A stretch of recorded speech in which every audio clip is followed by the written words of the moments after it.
white people don't deal with the fact that they are the ones who are sicker than anybody else in this particular issue, which is why when you deal with the question of race, you cannot deal with what's wrong with these African people. See, the thing that happened in South Central started with a malady in the justice system, where white people could not see white men who had did something against black men and penalize them for what everybody in this country knows that they did. So the problem of white racism is that we don't look in depth and do these little documentaries on white people and what's wrong with them.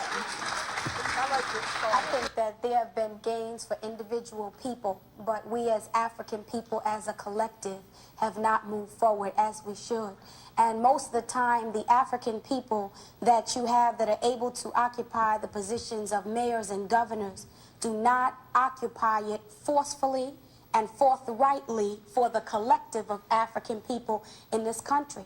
And as a result, what you have is millions of young African and Latino children and youth who are in a state of total chaos, who don't have skills and don't have any idea how they're going to develop their skills, and are estranged from even the adults in their own race because of the problem of not dealing with white racism and the real impact that it has on these I'd like to add to that. The professor, the president, John Silver, said that one of the problems with the programs of the 60s was that they did not provide corrective measures to help the black family. We need to understand that when black people were brought here to the United States, they were brought here as an act of war. They were kidnapped here, and the destruction of the black family and the creation of a slave mentality was an integral part of the development of this nation state. So there has never been an interest in the black family, and that's reflected today. But even more, every city in which we have aspired to so-called political power. In Newark, black males are being murdered by the Newark Police Department under the guise that they're robbing cars. When we look at New York City, the police riot in the streets. When we look at LA, there was a riot in the streets. All of these cities have black mayors. Yeah. So we have to begin to understand that moving black people up the economic ladder does not necessarily mean that black people on the bottom of the economic ladder are going to be empowered, because there are black people who identify with the system so much that they are self-hating Negroes. Mr. Bin Wahad, you seem to be going kaboom to the entire white community. Do we have from you a spirit of belief that there really are out there in America white folks who do not suffer from the pathology that Sister Soldier reminds us does exist in this country? But why is that the question? In other words, it's the same as when you're dealing with the issue in South Africa. People say, well, if black people get in control of that government, what will they do with the white people who are living there? Why is that the question? Can we refocus the question I'd like to as explain to my how question. we're going to correct?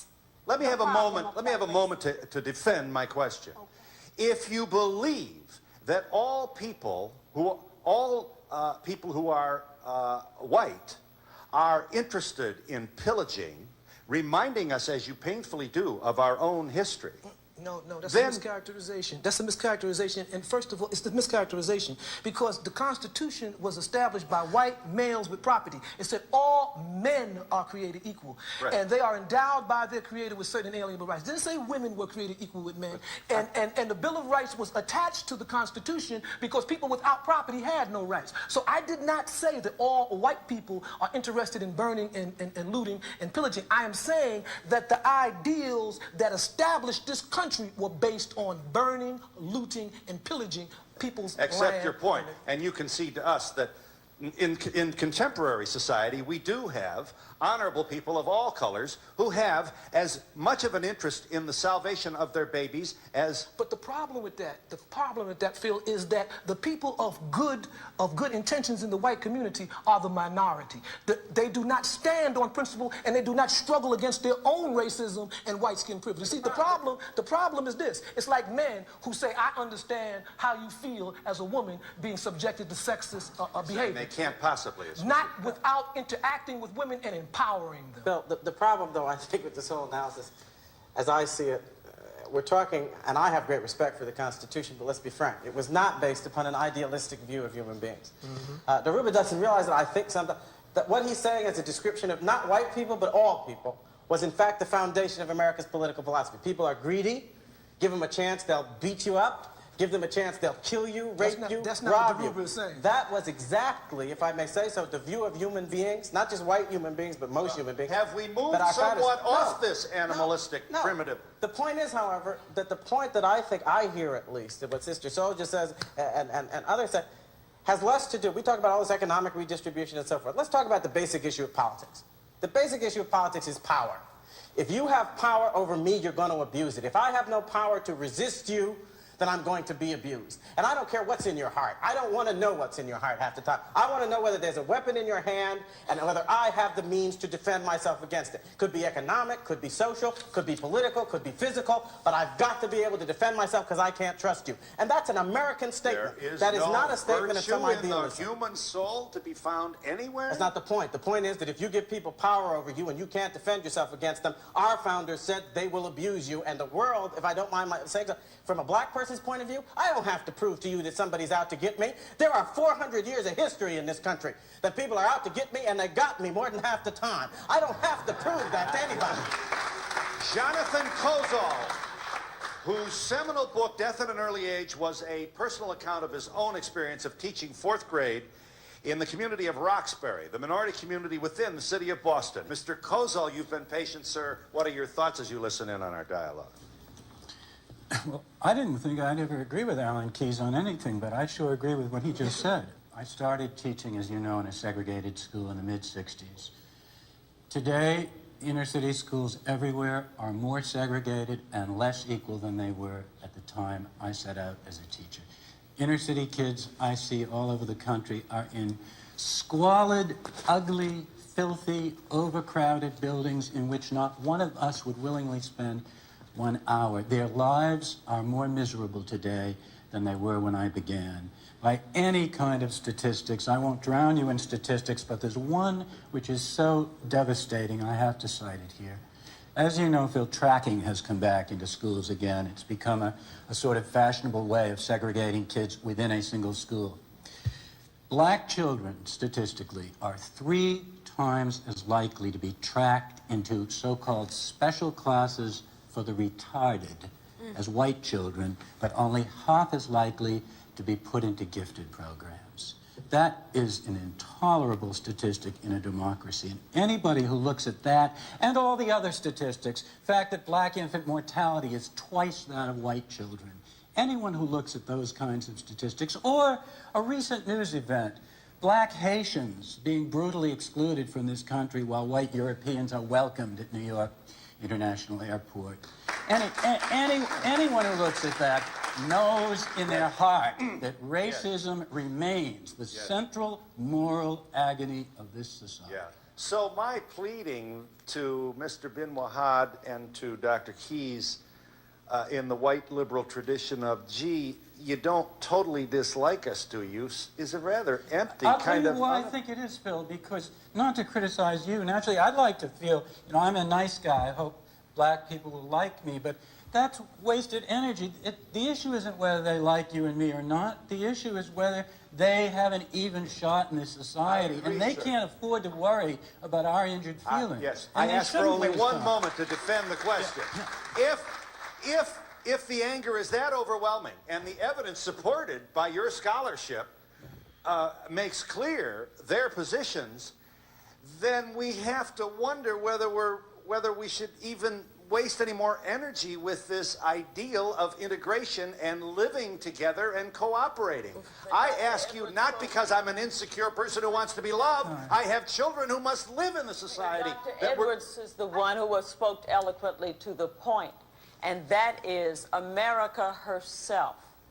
America herself will not survive in the 21st century unless she comes to tap into the diversity that is hers and stop pursuing this kind of divisive policy. This is more of a threat to the future of America than anything ever posed by the old USSR. We will explode from within unless we all understand we have a stake in this system. And that's the compelling issue, not whether we like each other, not whether we love each other, not whether it ever started out right, not whether we should be angry with anybody. We won't survive unless we understand we're in it together. Appreciate very much your comments, Mayor Kelly, and I promise I shall not, for the rest of the program, ask any member of this audience or panel whether they like me. Please welcome Anna DeVere Smith is the performing artist who is responsible for a much-discussed, much-heralded one-woman show titled Fires in the Mirror. You wanted to say, Miss Smith. Well, I wanted to say something about the fact of who's together here in this issue of race. And it's kind of startling to me that we are looking at the issue of race still in black and white, especially since we watched these fires of Los Angeles burn, and it's clear that the story is much more complex than black and white. There are Latinos involved in the story. There are Asian Americans who were taking matters to themselves and standing on roofs with their own guns. So that the dialogue that we had before we decide whether we like white people or not, I think we have to begin to develop strategies and techniques for negotiating our differences over a very broad canvas. And this is going to mean the life and death of many of us. I've worked in the New York City public schools and seen the speed and dispatch with which a naughty boy quickly becomes a retarded boy. It's simply a matter of taking him out of the class on the wrong day and putting him in another class. What we're talking about here is very clear. If you look at Latin America today, in every society in Latin America is essentially a conglomeration of European settler states. The conquistadores went in there and did the same thing that the English did here and everything, right? When we look at the compositions of these societies, we see that at the top are light-skinned descendants of conquistadores, and at the bottom are native people and black descendants of Africans. White skin privilege is a European ideal and concept that was exported with their economic system, their religious philosophy, and it was exported and imposed on people of color. So when we talk about Latinos, let's understand what we're saying here. We're talking about Latinos who, for the most part, have African blood in them, and they have internalized racism just like everybody else. When we look at Asian Americans, many of the Asians that came here initially came to work the railroads. They were treated like dogs. They were treated like dirt. But when we see a lot of Asians that come to the United States today, one of the first words they learn in their lexicon, one of the first things that they learn is nigger. The United States' major contradiction around the issue of race is white skin male privilege. And if we don't attack that, if we don't analyze that, if we don't begin to deal with that, then we got a problem. And I totally disagree with the mayor of Washington, because I do not have a stake in saving a racist nation. I do not have a stake in maintaining American hegemony over people of color around the world. I do not have an interest in maintaining this system that causes the miseries of billions of people one more moment. Yeah, well, I'm not going to walk away from our investment in this country and the suffering that we've had in this country since 1619. We gave this country her culture. We gave this country her music. We gave this country her margin of profit with the agricultural revolution, though we never got our 40 acres and a mule. I'll be doggone if I'm walking away from 4 centuries of investment in this country. We, too, are entitled to a piece of the rock. I don't care how wrong America was. May I call this audience, may I please, we must move on. Hello, welcome back, brothers and sisters, kings and queens from Africa, especially if you're watching this one from the diaspora. I'm doing this one from back home here in Africa, and if you're in the diaspora and you happen to be listened or to, you happen to have been or come across this particular work, you are special. A thumbs up, a tiny little comment, let us exactly know where you're watching us from, and above all, most importantly, there has been this particular narrative of racism going on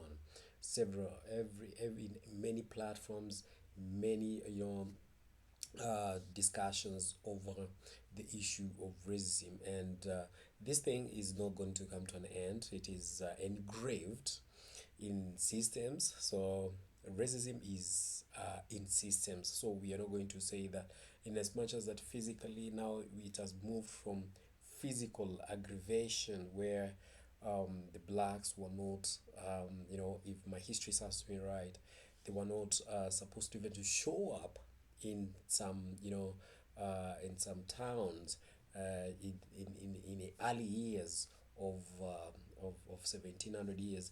No, it was like an abomination. But then over time, that one has, you know, generated or evolved to something totally different, into systems that have been ingrained, and they're even taught in schools. And we've seen that one from Sister Soldier trying to argue that particular case. We've seen also from Bin Mohad vehemently trying to argue that, you see, if they realize that you are becoming a naughty boy and you're in this particular, or you're a black, or that particular complexion, yeah, you'll be immediately be just handpicked and taken to the other, and then you are, you know, labeled as a retard or retarded.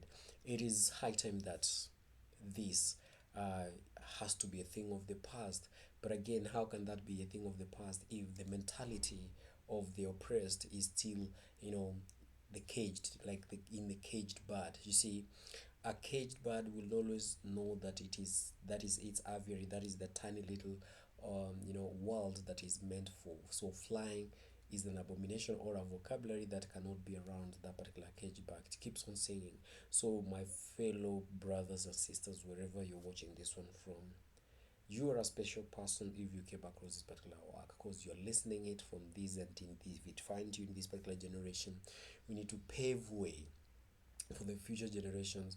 And we keep on enlightening, we keep on telling them, you know what, people do not have to, you know, make up your opinion, or people do not have to be, you know, policy setters, agenda setters for yourself.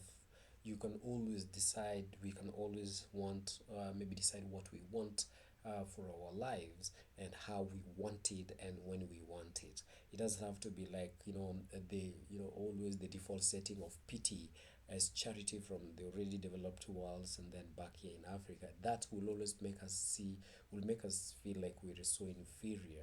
I'm talking of this one from the first person perspective and in plurality, because there is a sense of collective responsibility that I feel that you and I, up to this particular very moment that you're supposed to, an input, there's got to be an input.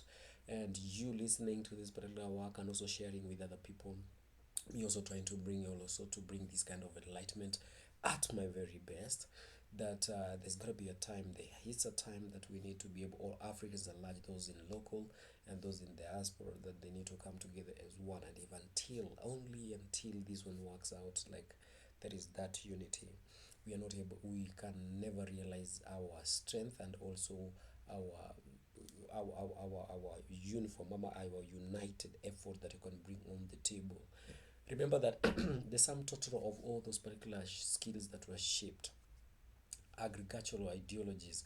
So because men who were shaped, that those particular slavery and slave times, they were men, able men, full of skills. So imagine all those particular 400 years of aggression, of slavery and slave trade.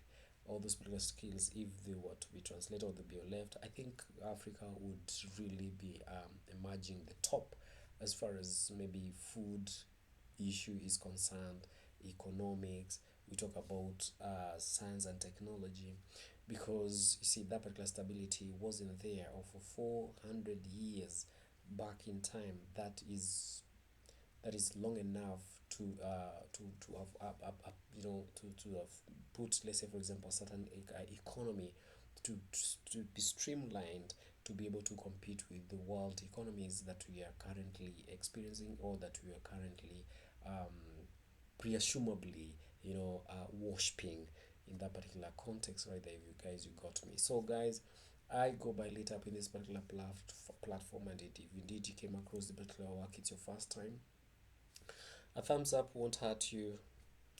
In fact, it will do me good. It will show also those guys of YouTube that these guys and they will recommend this particular work to more people who have the same interest as this one, so that it keeps on spreading that one. And then number two, don't forget also to, you know, leave us your comment on the comment section. Do drop us your comments exactly what you think should be the way forward. Where did the rain started beating us, and what exactly needs to be done? Now I'm going to do it plainly like this one, and but at the end of it, we are interacting. If you're listening to this in one or the other, we're able to interact. We sharpen each other here. We, you know, as the saying goes, iron sharpens iron. Let me get to hear from you, even as you've heard from me, from sharing from these particular eloquent, prominent people who stood up at their times, and they expect you, this particular generation time frame, to be able so to say something, leave a mark, because internet does not lie. So having said that one, guys, I'm gonna patch it and drop it at a particular point. So hang around until we also meet in the next upload. Cheers.